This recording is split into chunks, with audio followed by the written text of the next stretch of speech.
বিসমিল্লাহির রহমানির রহিম। আসসালামু আলাইকুম। এই মুহূর্তে ভিডিওর ব্যাকগ্রাউন্ডে আপনারা হয়তো এক অদ্ভুত মিউজিক শুনতে পাচ্ছেন, আর হয়তো আপনারা ভাবছেন যে ফুরকান তো নর্মালি এরূপটা করে না, তো তাহলে আজ এরূপটা কেন?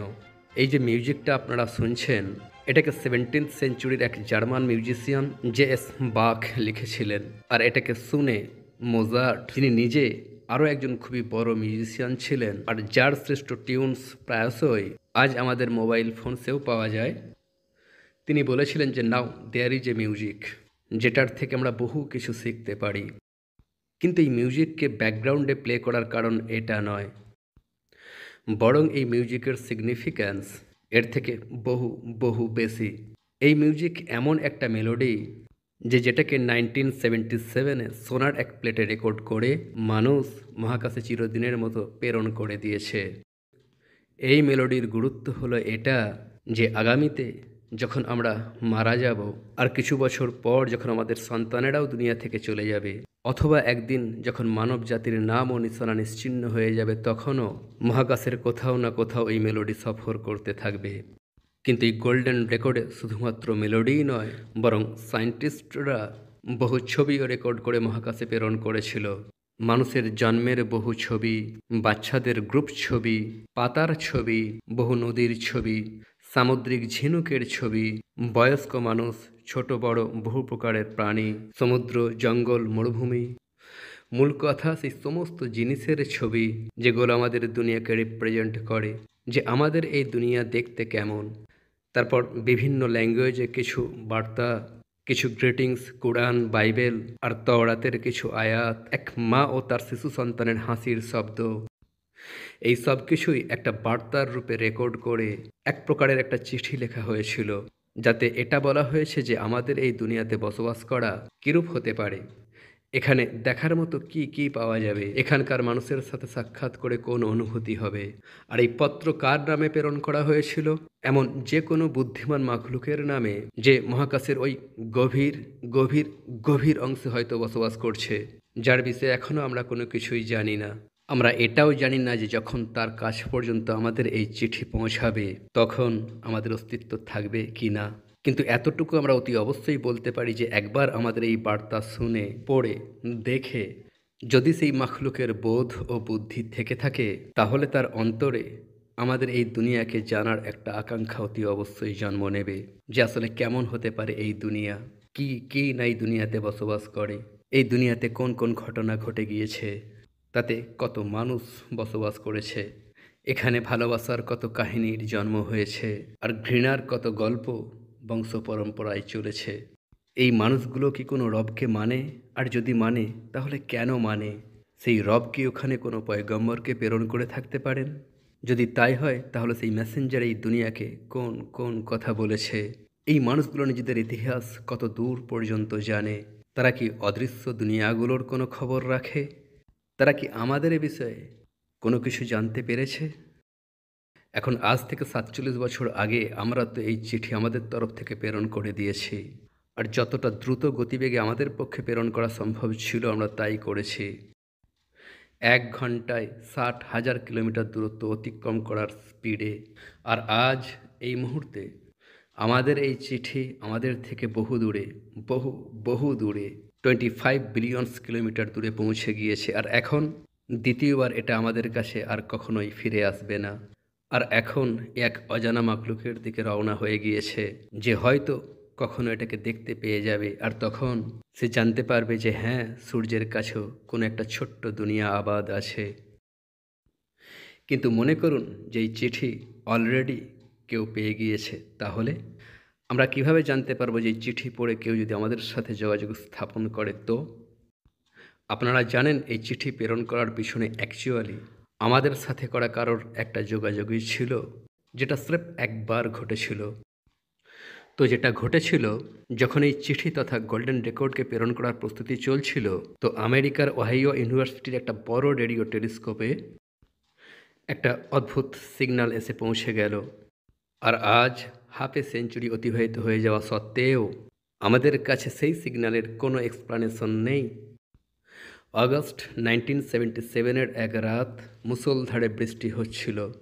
এক অ্যাস্ট্রোনমার মিস্টার জেডি এমেন নিজের ল্যাবরেটরিতে দূর মহাকাশ থেকে আসা সিগন্যাল শুনছিলেন। তো সাডেনলি তিনি টেলিস্কোপের ডেটাতে একটা অদ্ভুত অ্যানোমালি দেখতে পেলেন। যদি আপনারা এই ডেটা সেটটা দেখেন তাহলে আপনারা খুবই একটা সিম্পল 6EQ UJ5 লেখা দেখতে পাবেন। আর যেটা দেখে আপনাদের মনে হবে যে এই এবিসিতে এমন কি স্পেশাল বিষয় রয়েছে। এখন আমি আপনাদেরকে একটা দারুণ কথা বলছি। এই সিগন্যাল 1420.3 মেগাহার্জ ফ্রিকোয়েন্সিতে এসেছিল, যেটাকে সাধারণ ভাষায় হাইড্রোজেন লাইন বলা হয়। এমন এক ফ্রিকোয়েন্সি যাকে ব্যবহার করা এই দুনিয়ার কোনো রেডিও ট্রান্সমিটারের জন্য কোনোভাবেই অ্যালাউ নয়। এক ইন্টারমিটেন্ট সিগন্যাল, অর্থাৎ এমন এক সিগন্যাল যা হঠাৎ করেই শুরু হলো আর হঠাৎ করেই শেষ হয়ে গেল। কিন্তু সবচেয়ে গুরুত্বপূর্ণ কথাটা হলো এটা যে এই সিগন্যাল নিজেই নিজেকে অন করে নিয়েছিল। মহাকাশ থেকে শুনতে পাওয়া সাধারণ আওয়াজের তুলনায় 30 গুণ বেশি শক্তিশালী সিগন্যাল। এটা পুরোপুরি সেরূপ যেন বহু দূরে বসে থাকা কোনো ব্যক্তি ধীরে ধীরে ভায়োলিন বাজাচ্ছে, আর আপনারা সেই সুরটা বুঝতে পারছেন না যে সে কী বাজাচ্ছে, কিন্তু সাডেনলি আপনারা সব কিছু শুনতে পেয়ে যাচ্ছেন। যদি আমি আপনাদেরকে এই সিগন্যালের হিট ম্যাপ দেখাই তাহলে সাথে সাথে বুঝে যাবেন যে এই সিগন্যাল মহাকাশ থেকে শুনতে পাওয়া বাকি সব কিছুর থেকে ছিল ভিন্ন। অন্ধকারে কোনো উজ্জ্বল দ্বীপের মতো সিগনিফিক্যান্ট ছিল। আর আপনারা সাথে সাথেই বুঝে যাবেন যে না, এটা কোনো সাধারণ হইচই হতে পারে না। নিশ্চিত রূপে কোনো ইন্টেলিজেন্ট মাগলুক যে আমাদের সাথে কথা বলতে চাইছিল। আর 72 সেকেন্ড পর্যন্ত জেডি এই সিগন্যাল শুনে যাচ্ছিলেন। যখন 72 সেকেন্ড অতিবাহিত হয়ে গেল আর এই সিগন্যাল শেষ হয়ে গেল, তখন জেডি এম্যানের মনে হলো যে তিনি তো একটা খুবই এক্সট্রা অর্ডিনারি জিনিস শুনে ফেলেছেন। আর তিনি এতটাই এক্সাইটেড হয়ে উঠলেন যে তিনি এই ডেটা সেটে এই সিগন্যালের চারদিকে একটা রেখা টেনে সিগন্যালটাকে আউটলাইন করে দিলেন আর রেখার পাশে লিখলেন ওয়াও।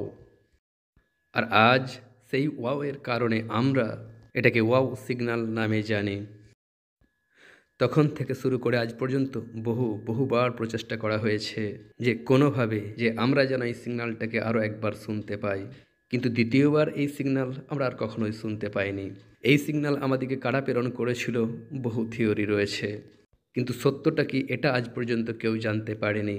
কিন্তু আজ পর্যন্ত ওয়াও সিগন্যাল আমাদের কাছে এক অজানা আর অন্য মাখলুকের প্রেজেন্সের সম্ভবত সবচেয়ে বড় প্রমাণ।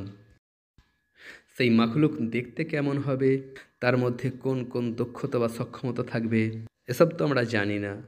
হতে পারে সে মহাকাশে বহু দূরে বসবাস করে, আর এটাও হতে পারে বহু দূর হওয়ার পরিবর্তে ভিন্ন কোনো এক ডাইমেনশনে থাকে, যেমনটা জিন্নাত আর শায়াতিনরা হয়ে থাকে।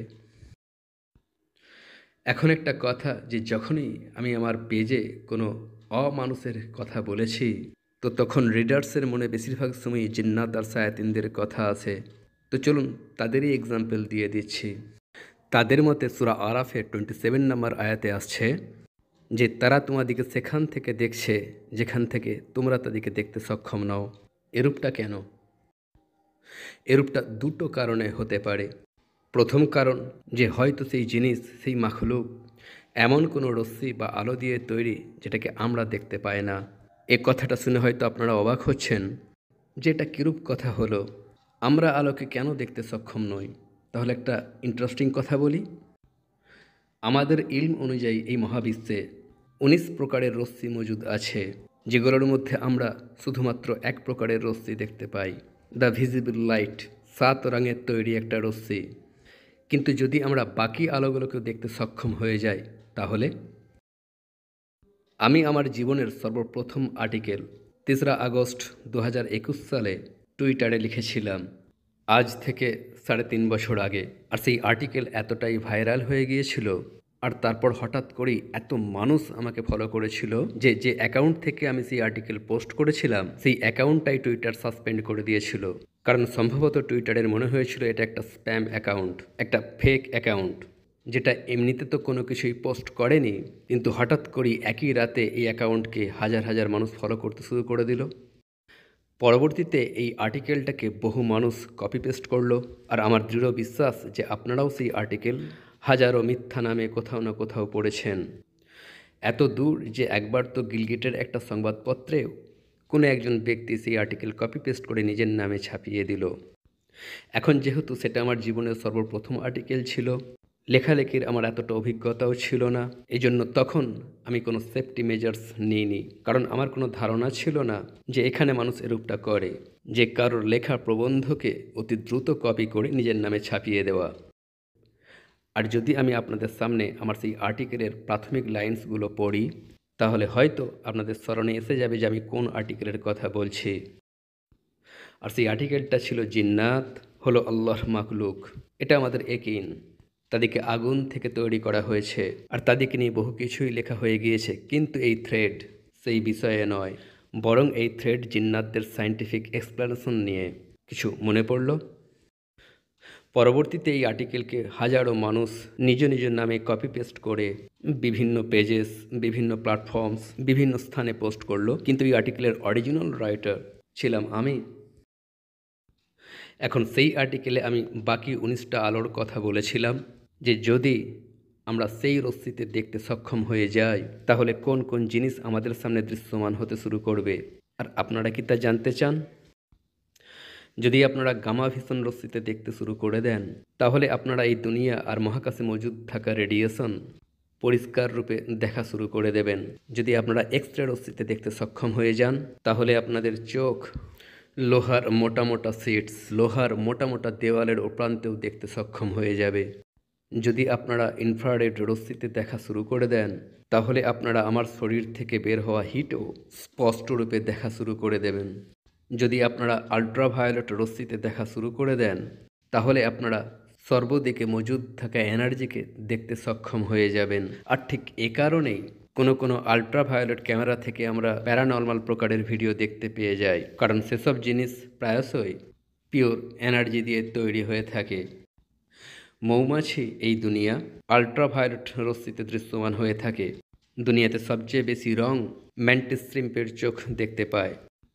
সে রঙের এমন এমন সেটস দেখতে পায় যেগুলো আমরা কল্পনাও করতে পারবো না।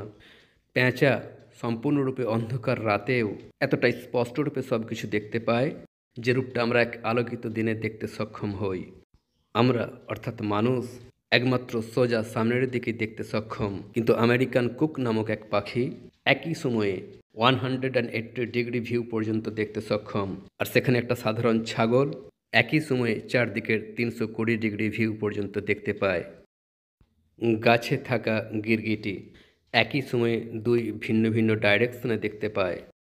আর এরপর আসছে আমার পার্সোনাল ফেভারিট ফ্যাক্ট, যে প্রংস নামক এক হরিণ, যার চোখ এক পরিষ্কার রাতে স্যাটার্নের চারদিকে ঘুরতে থাকা রিংসকেও দেখতে সক্ষম। And I personally think that's beautiful. এখন এরূপ অবস্থায় স্রেফ 7টা রঙকে দেখতে সক্ষম আমাদের এই চোখ কিভাবে এই মহাবিশ্বে থাকা সমস্ত মাখলুককে দেখতে পাবে? এ তো গেল রিজন নাম্বার 1।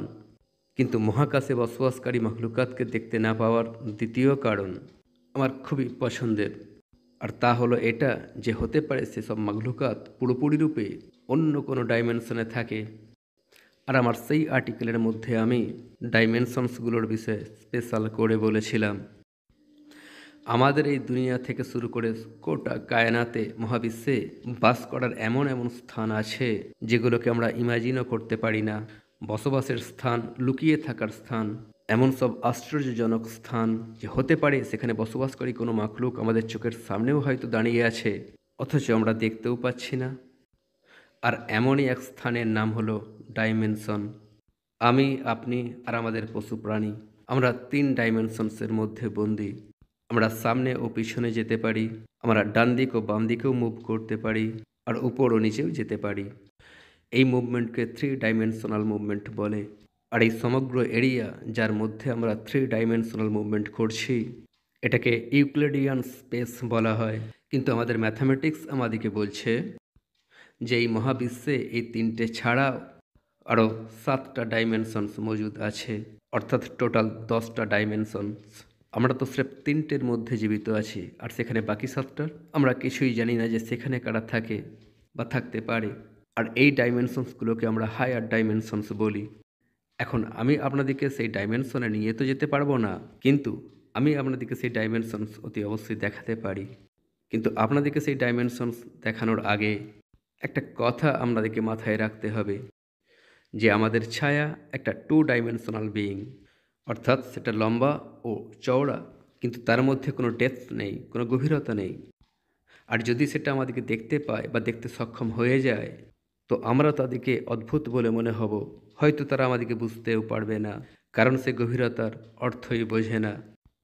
তাই আমরা যখন হায়ার ডাইমেনশনগুলোকে দেখব, তো আপনি যত ইচ্ছা আপনার মস্তিষ্কে চাপ ফেলুন, আমরা তাদের রিয়ালিটিকে সম্পূর্ণরূপে কখনো বুঝতেই পারবো না। কারণ সম্পূর্ণরূপে আমরা হায়ার ডাইমেনশনকে কখনো বুঝে উঠতেই পারবো না। সেটা আমাদের রেলম অফ রিয়ালিটির বাইরের জিনিস, কিন্তু তবুও আমরা অতি অবশ্যই প্রচেষ্টা করব। তো চলুন আমি আপনাদেরকে বলছি যে হায়ার ডাইমেনশন কীরূপ হতে পারে। যদি আমরা চতুর্থ ডাইমেনশনে প্রবেশ করে যাই, তো আমরা কী দেখতে পাবো?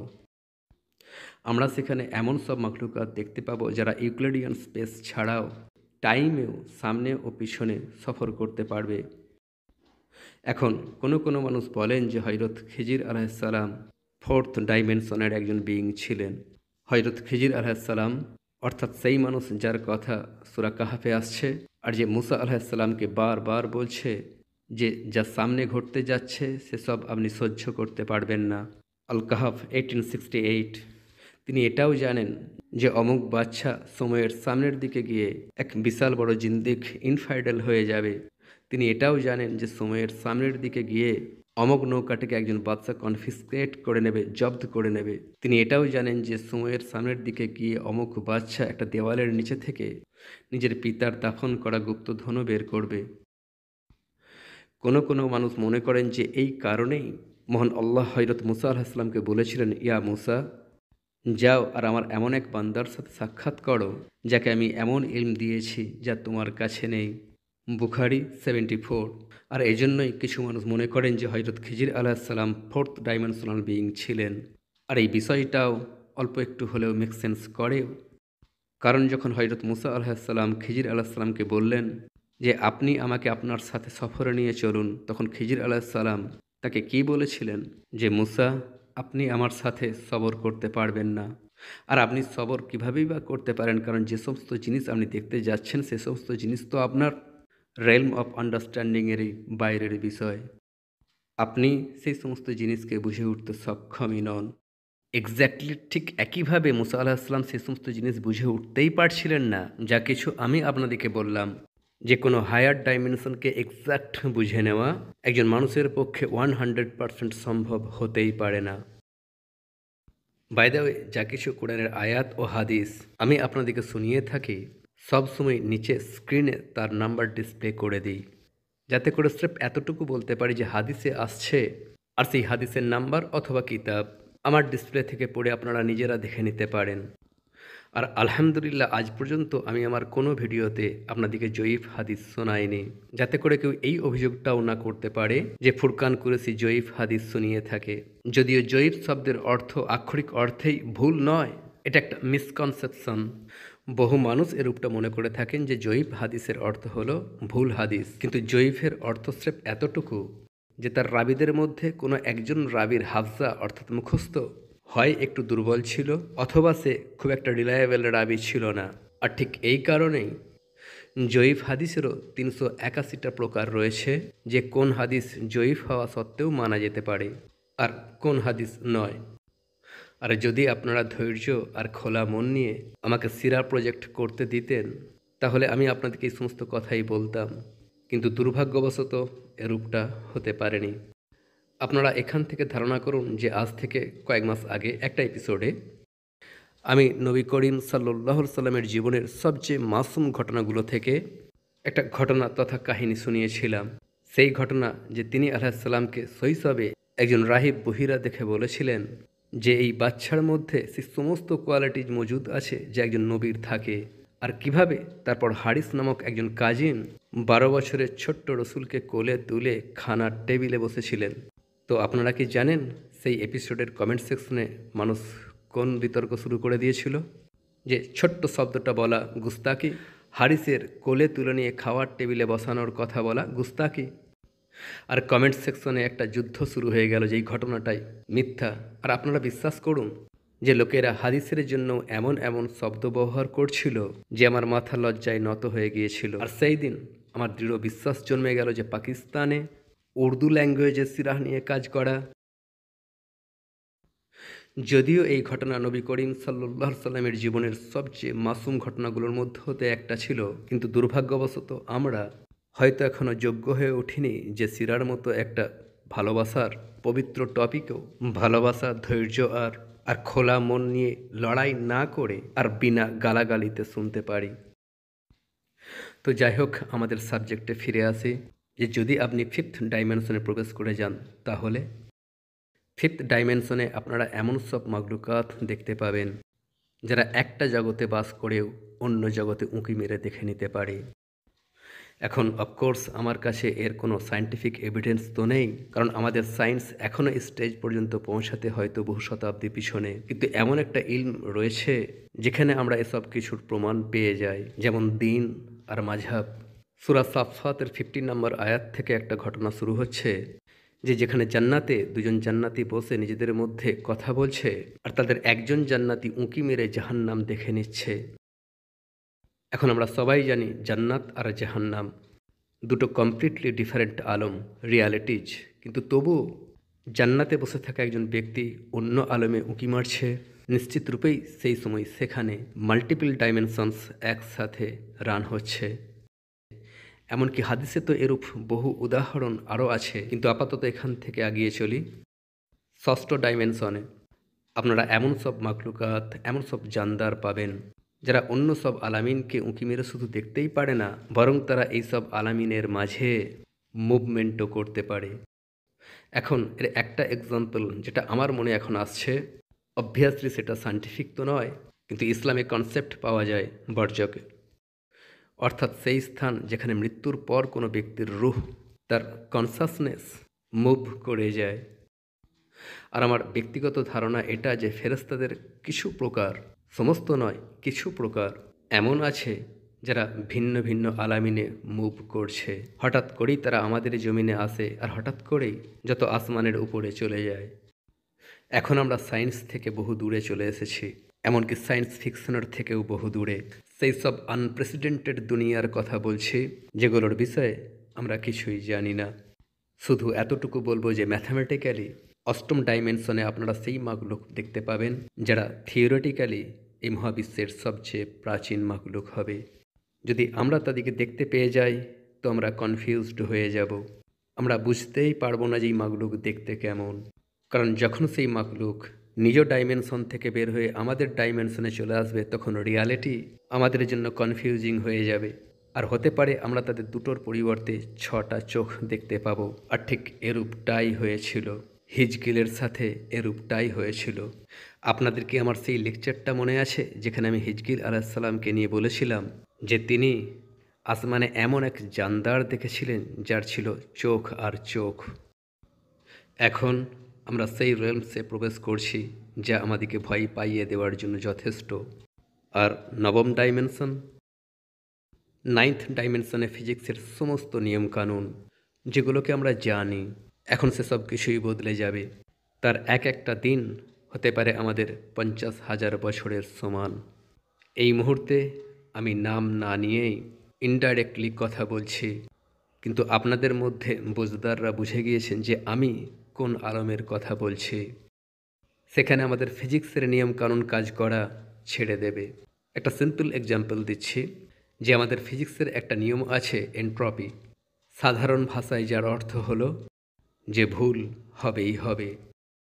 যেমন আমাদের দুনিয়ার সবচেয়ে সরল এক্সাম্পল যে ক্রিকেটের একটা ওভারে 6 বল থাকে, এখন 100% সম্ভাবনা রয়েছে যে 6টা বলেই ছক্কা লেগে গেল, আর এমনকি প্রত্যেক ওভারেই ছক্কা লেগে গেল, কিন্তু এন্ট্রপির আইন বলছে যে না, কোনো একটা বল মিসও হতে পারে, কোনো বলে ছক্কার পরিবর্তে 4ও হতে পারে।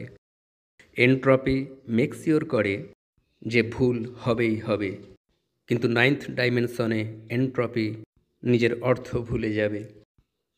সেখানে বসবাসকারী মাখলুকের জন্য ভুল নামের কোনো জিনিস এক্সিস্টই করবে না। আর আমার কাছে এর স্রেফ একটা এক্সাম্পল আছে, স্রেফ একটা উদাহরণ। আনামের 61 নম্বর আয়াত, যেখানে এমন সব ফেরেশতার উল্লেখ আছে যারা শুধুমাত্র তখন আসে যে যখন কারো প্রাণ হরণ করতে হবে। আর তাদের বিষয়ে মহান আল্লাহ বলছেন যে সেসব ফেরেশতারা কখনো ভুল করে না। They never miss their mark. Anam 661। আর দশম ডাইমেনশন, এইটার বিষয়ে আমিও আমার সমস্ত এক্সাম্পল থাকা সত্ত্বেও শুধু এতটুকু বলবো যে যা কিছু আপনারা কল্পনা করতে পারেন, যে কোনো খেয়াল আপনাদের মনে আসতে পারে, 10th ডাইমেনশনের মধ্যে সেসব কিছুই সম্ভব। এভরিথিং ইজ পসিবল দেয়ার। আর আজ এখান থেকে শুরু হচ্ছে আমাদের এক খুবই সুন্দর সফর। এই ভিডিওর শুরুতেই আমি আপনাদেরকে একটা চিঠির কথা বলেছিলাম, যেটা আমরা লিখে 1977-এ মহাকাশে প্রেরণ করে দিয়েছিলাম। এমন এক রেকর্ড যাতে আমাদের এই দুনিয়ার আওয়াজ, ছবি, মিউজিক, আয়াত, মানুষ, মরুভূমি আর সেই সমস্ত জিনিস রেকর্ড করা ছিল যেগুলো আমাদের দুনিয়ার পরিচয়। এতদূর যেই রেকর্ডে, এই চিঠিতে আমাদের দুনিয়ার একটা অ্যাড্রেসও লেখা আছে।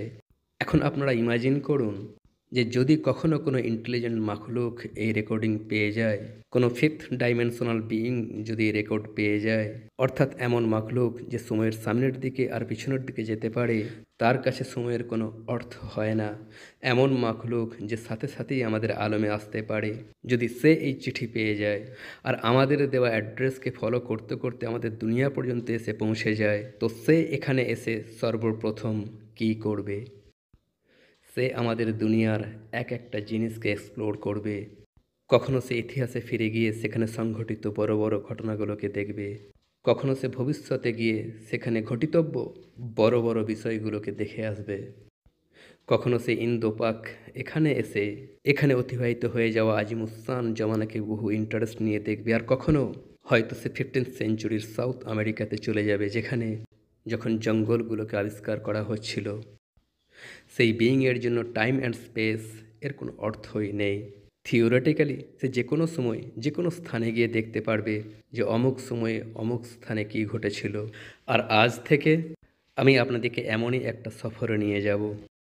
আমি আর আপনারা এক ফিফথ ডাইমেনশনাল বিইংয়ের মতো সফর করব, যার জন্য সময়ের কোনো অর্থ হয় না। টাইম অ্যান্ড স্পেস আমাদের সামনে কোনো বাধার সৃষ্টি করতে পারবে না। আজ থেকে শুরু হতে যাওয়া সমস্ত এপিসোডের মধ্যে আমরা একটা নতুন স্থান, একটা নতুন টপিক দেখব। কখনো আমি আপনাদেরকে অতীতের বড় বড় আম্বিয়াদের সময়ে নিয়ে যাব আর আপনাদেরকে দেখাবো যে তারা কীরূপ জীবনযাপন করতেন, তারা কি কি করতেন, সেসব আম্বিয়াদের কওম কীরূপ ছিল, সেই আম্বিয়ারা দেখতে কীরূপ ছিলেন, তারা কোন প্রকারের ঘরে বসবাস করতেন, তারা নিজেদের দাওয়াত ও তবলিগের কাজ কিভাবে করেছেন। আবার কখনো আপনাদেরকে বড় বড় বাদশাদের মহলে নিয়ে গিয়ে দেখাবো যে প্রাসাদে একজন বাদশার জীবন কিভাবে কাটত, তারা নিজেদের যত সব মন্ত্রী আর উপদেষ্টাদের সাথে কি কি কথা বলতো, তারা নিজেদের নাগরিকদের সাথে কিভাবে ডিল করত, আর তাদের প্রজারাই বা নিজেদের ঘরে কিভাবে থাকতো। কখনো আমি আপনাদেরকে সেসব মহান বিজ্ঞানীদের কাছে নিয়ে যাব যাদের আবিষ্কার করা জিনিস আজ আমরা সবাই ব্যবহার করছি, আর আপনাদেরকে তাদের সেসব ল্যাবরেটরিজ দেখাবো যেখানে তারা সেসব আবিষ্কারগুলো করেছিলেন। কখনো আপনাদেরকে সাহাবা আর তাবেইনদের জামানাতে নিয়ে যাব আর দেখাবো যে তারা নিজেদের ঘরেতে থেকে কিভাবে কোরআনের তালিম দিতেন, আর আমি আর আপনারা একসাথে সমবেতভাবে তাদের ক্লাসে বসবো, তাদের কাছে শিখব, তাদের কাছে পড়ব। আবার কখনো তাদের প্রেরিত সেনাবাহিনীতে আপনাদেরকে নিয়ে যাব আর দেখাবো যে তারা কিভাবে নতুন নতুন দুনিয়া, নতুন নতুন দেশ জয় করেছিলেন। কখনো আপনাদেরকে মহাকাশের দূর প্রান্তে নিয়ে যাব আর আমরা এক ফিফথ ডাইমেনশনাল বিইংয়ের মতো অন্যান্য মাগলুকাত দিকে ডিসকভার করব, তাদেরকে এক্সপ্লোর করব, তাদেরকে খুঁজে বের করব। এই প্রজেক্টে আমরা একটা ফিফথ ডাইমেনশনাল বিইং, আর সময় অথবা স্থানের আমাদের কাছে কোনো অর্থ নেই। তাই কখনো কখনো যখন আমাদের মনে হবে তখন আমরা ভবিষ্যতে গিয়ে দেখব যে কি কি ঘটতে এখনও বাকি আছে। আর তাই আজ আমি আপনাদের সবাইকে ইনভাইট করছি যে চলুন আমার সাথে এক নতুন সফরে, যেখানে আমার টাইম মেশিনে বসে প্রত্যেকবার আমরা এক নতুন দুনিয়া, এক নতুন ইতিহাস, এক নতুন স্থান আর এক নতুন দিনে গিয়ে ফিফথ ডাইমেনশন থেকে আসা এক মুসাফিরের মতো এই দুনিয়াকে এক্সপ্লোর করব। আজ থেকে আমাদের জন্য টাইম অ্যান্ড স্পেসের কোনো অর্থ নেই। আর আমরা সম্পূর্ণ স্বাধীনভাবে এক ফিফথ ডাইমেনশনাল বিইং হয়ে এই দুনিয়ার সমস্ত জিনিসকে এক্সপ্লোর করব। আজ থেকে শুরু হতে যাওয়া নতুন প্রজেক্ট দি টাইম ট্রাভেল সিরিজে। আল্লাহ হাফেজ।